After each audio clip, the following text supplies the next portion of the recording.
Teacher గారు వారి తండ్రి గారి జ్ఞాపకార్థంగా మన పాఠశాలకు బహుకరించినందుకు విషయాలన్నీ కూడా వారి తండ్రి గారిని గురించి వివరించి చెప్పినందుకు మరి చాలా సంతోషపడుతున్నాను. వారికి పాఠశాల తరపున కృతజ్ఞతలు తెలియజేసి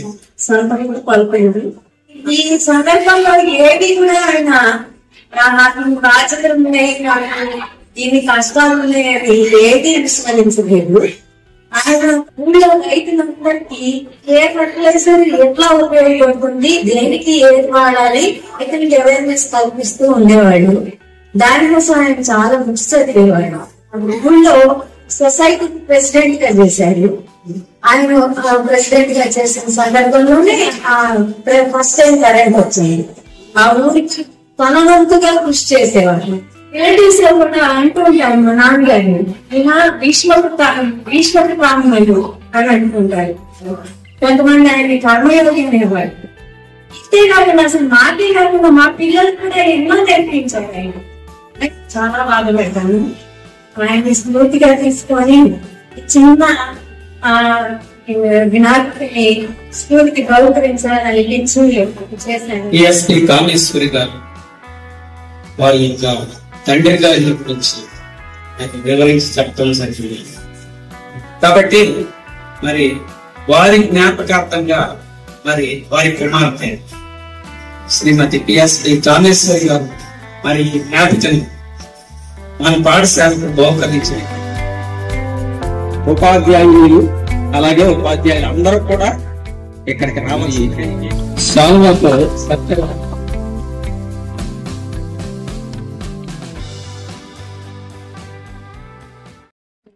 ఆ టైంలో వాళ్ళ నాన్నగారు చనిపోయారు.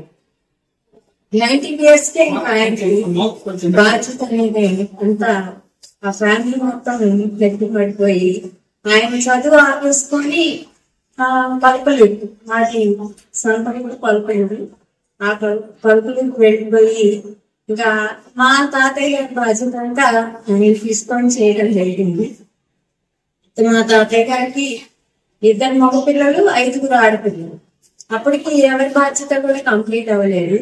ఈయన ఆయన వాళ్ళ మ్యారేజెస్ అన్ని చేయడం తర్వాత మా బాబాయ్ మెడిసిన్ చదివించడం అవన్నీ చేశారు. అదైతే ఉండగానే మ్యారేజ్ అయిన 1 year కి మా తాతయ్య గారు చనిపోవడం వల్ల ఆ బాధ్యతలన్నీ నేర్పబడ్డే. తర్వాత వాళ్ళ బాధ్యతలు అయిపోతుంది. మేము 6 మగ పిల్లలు 2 ఆడపిల్లలు. నా బాధ్యతలు వచ్చేసాయి. అయితే ఈ సందర్భంలో ఏది కూడా ఆయన నాకు బాధ్యతలు ఉన్నాయి, నాకు ఇన్ని కష్టాలు ఉన్నాయని ఏది విస్మరించలేదు.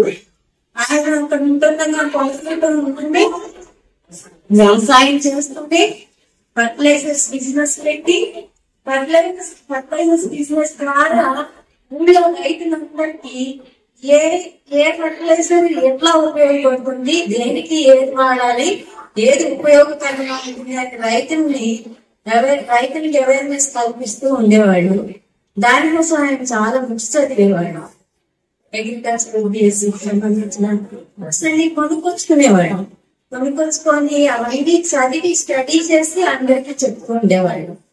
తర్వాత అట్లా చేస్తూ ఆయన ఊళ్ళో సొసైటీ ప్రెసిడెంట్ గా చేశారు. అయితే సొసైటీ ప్రెసిడెంట్ గా చేసినప్పుడు కూడా ఆయన ఆ ఊరికి ఫస్ట్ టైం కరెంట్ వచ్చింది. ఆయన ప్రెసిడెంట్ గా చేసిన సందర్భంలోనే ఫస్ట్ టైం కరెంట్ వచ్చింది. ఆ కరెంట్ లైట్స్ వేయించడం కానీ ఆ ఊరికి అంతా స్ట్రీట్ లైట్ ఖచ్చితంగా అవన్నీ చేశారు. తర్వాత పైప్ లైన్ ఆయన ఉన్న సందర్భంలో, ఆయన ప్రెసిడెంట్ గా చేసిన సందర్భంలోనే పైప్ లైన్ కూడా వచ్చింది ఆ ఊరికి. అవన్నీ కూడా చేయించి ఆ ఊరికి తన వంతుగా కృషి చేసేవారు.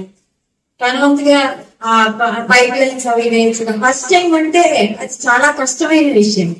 అది ఆల్రెడీ ఒకటి సెటప్ అయిపోయి దాన్ని మనం ఏదైనా చేయడం అంటే అది వేరు విషయం.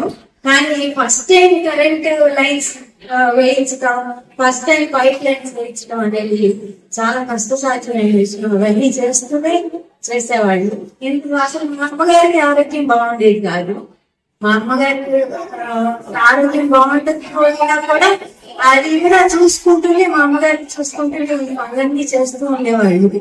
తర్వాత మా కోసం గుంటూరు షిఫ్ట్ అయిపోయి ఫ్యామిలీ షిఫ్ట్ చేసేసారు. అక్కడి నుంచి అక్కడ అన్ని బాధ్యతలు ఉన్నా కూడా అది ఎన్ని కూడా చూసుకుంటూ మా కోసం మా స్టడీస్ కోసం అని గుంటూరు షిఫ్ట్ చేసి మా అమ్మగారికి ట్రీట్మెంట్ ఇప్పించుకుంటూ మమ్మల్ని అందరినీ చదివించుకొని మళ్ళీ మమ్మల్ని అందరినీ ఒక స్టేజ్ తీసుకొచ్చిన తర్వాత ఆయన కొలకూరు సొంత గ్రామానికి చేరుకున్నాను. అక్కడ గుంటూరులో మా మామయ్య గారి బిజినెస్, మా తాతయ్య గారి బిజినెస్ లో పార్ట్నర్షిప్ చేస్తూ మమ్మల్ని ఇక్కడ చదివించుకొని చేసేవాళ్ళు. తర్వాత తన ప్రతి వాళ్ళు తన కాళ్ళ మీద తను నిలబడాలి. నా మీద డిపెండ్ అయిన వాళ్ళందరూ బాధ్యతలు అయిపోయాయి అనుకున్నంత వరకు ఆయన తన బాధ్యతను విస్మరించకుండా చేశారు. తర్వాత దురదృష్టవశాత్తు మా బ్రదర్ ఒక్కడు మా తమ్ముడు అతను ప్రధాని పట్టుకొని చదువుకుంటే అది స్వయం తాకరాలమే, అది మా నాన్నగారు చేసిన ఏం లేదు. ఆ తర్వాత ఇంకా ఇవన్నీ బాధ్యతలు అయిపోయిన తర్వాత మా రిలేటివ్స్ లో కూడా అంటూ ఉంటారు మా నాన్నగారిని, ఈయన భీష్ముడు బ్రాహ్మణుడు అని అంటుంటారు. ఎందుకంటే మా తాతయ్య గారి బాధ్యతలు, మా నాన్నగారి బాధ్యతలు, తర్వాత మా బాధ్యతలు అందరి బాధ్యతలు సక్రమంగా నిర్వర్తించారు. ఈయన భీష్ముడి బ్రాహ్మణుడు అనుకుంటారు. కొంతమంది ఆయన కర్మయోగి అనేవాళ్ళు. ఇదే కాకుండా అసలు మాకే కాకుండా మా పిల్లలు కూడా ఎన్నో నేర్పించారు ఆయన. ఇంకా ఏదో రిపీట్ వస్తే మెకానిక్ అంటూ ఇచ్చేవాడు. అది ఏ రిపేర్ అయినా ఉండండి, కరెంట్ రిపేర్ అయినా ఉండండి, మిక్సీ అయినా గ్రైండర్ అవనివ్వండి, లేకపోతే కూలరు, ఫ్యాను, రేడియోలు, టీవీలు, ఇంక ఏ రిపేర్ అయినా ఉండండి అది స్వయంగా తనే చేసేవాడు. ఎలక్ట్రికల్ ఇంజనీరింగ్ చదివిన పిల్లలు ఉన్నారు, మా అన్నయ్య వాళ్ళ పిల్లలు. వాళ్ళు చూసి వాళ్ళకి ఏదైనా అనిపించి ఇది సరిచేయడం అంటే వాళ్ళు తెల్లబొమ్మ వేసుకొని చూస్తూ ఉండేవాళ్ళు. మా నాన్నగారు ఇట్లా చేయాలి ఇట్లా చెయ్యని నేర్పించేవాళ్ళు. వాళ్ళు ఆశ్చర్యపోయేవాళ్ళు, ఇవన్నీ ఎట్లా నేర్చుకున్నారు, ఇవన్నీ ఎట్లా తెలుసుకోవాలి. ప్రతి ఒక్కటి బుక్ కొనుక్కునేవాళ్ళు. ఏదైనా రిపేర్ ఉంటే అది బుక్ కొనుక్కునేవాళ్ళు. కొన్ని దాంతో నేర్చుకునేవాళ్ళు. నేర్చుకుని దాంట్లో పర్ఫెక్షన్ సంపాదించేవాళ్ళు. చాలా ఆశ్చర్యం అనిపించేది. అసలు ఏమి మనం రిపేర్ వస్తే మెకానిక్ వచ్చేదాకా ఎదురు చూడటమే కానీ మనకి దాని మీద చేయకపోయి అసలు ఏంటి చూద్దాం, ఈ రిపేర్ ఏంటి చేద్దామని మనకు ఆలోచన కలగదు. ఆయన చూసి మాలో ఆ స్ఫూర్తి కలిగింది. ఎంతో మన ఇంట్లో వరకైనా మనం చిన్న రిపేర్ చేసుకోవాలి, ప్రతి వాళ్ళని ఒక్కడి మీద డిపెండ్ అవ్వకూడదు అనే విషయం చాలా కొంత నేర్చుకున్నాం ఆయన దగ్గర నుంచి. మా పిల్లలు కూడా కొంత నేర్చుకున్నారు. అయితే ఇంతవరకు ఆయన బాధ్యతతో అంతా చేశారు. కానీ చివరిలో కొద్ది ఒక 6 months క్యాన్సర్ వచ్చింది ఆయనకి. యాక్చువల్గా ఆయనకి అది రాకూడదు, ఎందుకంటే ఆయన అంత సిస్టమేటిక్ గా ఉండే మనిషి. ఇప్పుడు ఉప్పు లేదు, కారం లేదు, ఉడుపు లేదు, నూనె లేదు, ఇంకేమీ లేకుండా జస్ట్ బాయిల్ చేసుకొని తినేవాళ్ళు ఏవైనా సరే. మరి ఆర్గానిక్ ఫుడ్ తినేవాళ్ళు. మరి ఆయనకే క్యాన్సర్ వచ్చిందంటే అది కూడా డైజెస్టివ్ సిస్టమ్ కి సంబంధించిన క్యాన్సర్, ఇసోఫాగస్ లో వచ్చింది. అది ఎట్లా వచ్చిందంటే అర్థం కాలేదు. అటువంటి రాకూడదు. మరి ఆయనకు వచ్చిందంటే 6 months మాత్రం చాలా బాధపడ్డాం. కాకపోతే ఆయన చనిపోయిన తర్వాత చాలా రిలీఫ్ గా ఉన్నారు. పాపం ఆయన విముక్తి పొందాడు బాధ నుంచి ఆయన అనిపించింది. చాలా బాధపడ్డాను.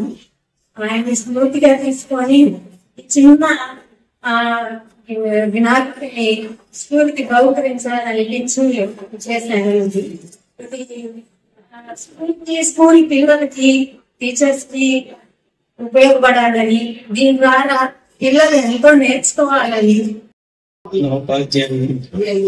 శ్రీమతి పిఎస్పి కామేశ్వరి గారు వారి యొక్క తండ్రి గారి గురించి వివరించి చెప్పడం జరిగింది. నిజంగా మరి ఆయన ఎంతో సిస్టమేటిక్ లైఫ్ ఆయన గడిపినట్లుగా మరి వారి యొక్క మాటలను బట్టి అర్థమవుతుంది. వారు ఊరికి సహకారిగా ఉంటారు. అదే సమయంలో మరి ఇంట్లో విషయాలు ఎంతో జాగ్రత్తగా పట్టిస్తుంది. పిల్లల చదువుల కోసం మరి జాగ్రత్త తీసుకుంటారు. అనారోగ్యంతో ఉన్నటువంటి తమ భార్యని కూడా ఎంతో జాగ్రత్తగా చూస్తారు. మరి వారి జీవితాన్ని గడిపారు. వారి నుంచి నేర్చుకోవాల్సింది చాలా ఉన్నది అనిపించింది ఈ యొక్క మరి వివరాలు విన్న తర్వాత. కాబట్టి మరి వారి జ్ఞాపకార్థంగా మరి వారి కుమార్తె శ్రీమతి పిఎస్పి కామేశ్వరి గారు మరి ఈ జ్ఞాపికను మన పాఠశాలకు బహుకరించారు. మరి ఈ యొక్క ఇన్స్ట్రుమెంట్ మరి మన పాఠశాల పిల్లలకు ఎన్నో విధాలుగా ఉపయోగపడుతుంది. పిల్లలు దేశభక్తి గేయాలు నేర్చుకోవాలంటే మరి ఈ యొక్క పరికరాన్ని ఉపయోగించి చక్కగా నేర్చుకుంటారు. అంతేకాదు మరి పాఠశాలలో జరిగేటువంటి అనేకమైనటువంటి మీటింగ్స్ ఈ పరికరం ఎంతగానో ఉపయోగపడుతుంది. అసెంబ్లీలో మరి అందరికీ వినపడేది. ప్రతిరోజు ఈ యొక్క పరికరం యొక్క ఉపయోగపడుతుంది. మనం ఆశించిన విధంగా ఇంతకుముందు అనుకుంటూ ఉండేవాళ్ళం. అదే విధంగా ఆశించిన విధంగా ఈ యొక్క మరి ఇన్స్ట్రుమెంట్ ని టీచర్ గారు వారి తండ్రి గారి జ్ఞాపకార్థంగా మన పాఠశాలకు బహుకరించినందుకు విషయాలన్నీ కూడా వారి తండ్రి గారిని గురించి వివరించి చెప్పినందుకు మరి చాలా సంతోషపడుతున్నాను. వారికి పాఠశాల తరపున కృతజ్ఞతలు తెలియజేసింది. టీచర్ గారు ఉపాధ్యాయుని శ్రీమతి పిఎస్పి కామేశ్వరి గారు. టీచర్ గారు మీ అందరికీ తెలుసు కదా, 4వ తరగతి మీ యొక్క టీచర్ గారు మరి ఈ యొక్క ఏర్పాటుని చేశారు. అందరూ ఒకసారి చప్పట్లు కొట్టి మీ సంతోషాన్ని పెంచుకుంటారు.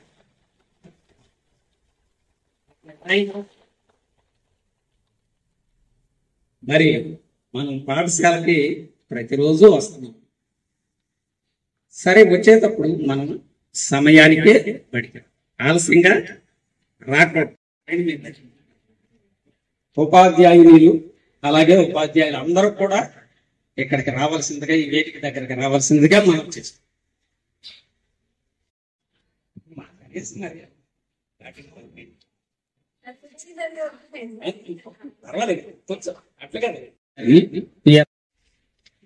మరి శాలువాతో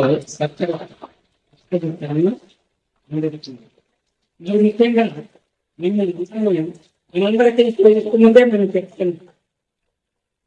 మరి మన పాఠశాలకు అవసరమైనటువంటి సౌండ్ స్పీకర్ ని మన పాఠశాలకు మరి బహుకరించడం అనేటువంటిది జరిగింది. ఈ యొక్క పరికరం మన పాఠశాలకు ఎంతో ఉపయోగకరమైనటువంటిది. మనం చక్కగా దేశభక్తి గేయాలు నేర్చుకోవాలన్నా దానిలో ఆ సౌండ్ సిస్టమ్ లో మనం విని చక్కగా నేర్చుకోవచ్చు. అదేవిధంగా మరి అనేక విషయాలు మనం మీటింగ్స్ పెట్టుకున్నప్పుడు ఈ యొక్క పరికరం మనకు ఎంతగానో ఉపయోగపడుతుంది. పాఠశాలకు చాలా ఉపయోగకరమైనటువంటిది. మరి వారు మన అవసరాన్ని గ్రహించి, పాఠశాల యొక్క అవసరాన్ని గ్రహించి వారు వారి తండ్రి గారి యొక్క జ్ఞాపకార్థంగా మరి ఆ యొక్క పరికరాన్ని పాఠశాలకు బహుకరించడం జరిగింది. కనుక వారు పాఠశాలకు బహుకరించారు. మనందరం కూడా మరి వారి యొక్క ఆ యొక్క మంచి మనసును గ్రహించి మరి వారిని మనం సత్కరించుకుంటున్నాం. అందరూ ఒకసారి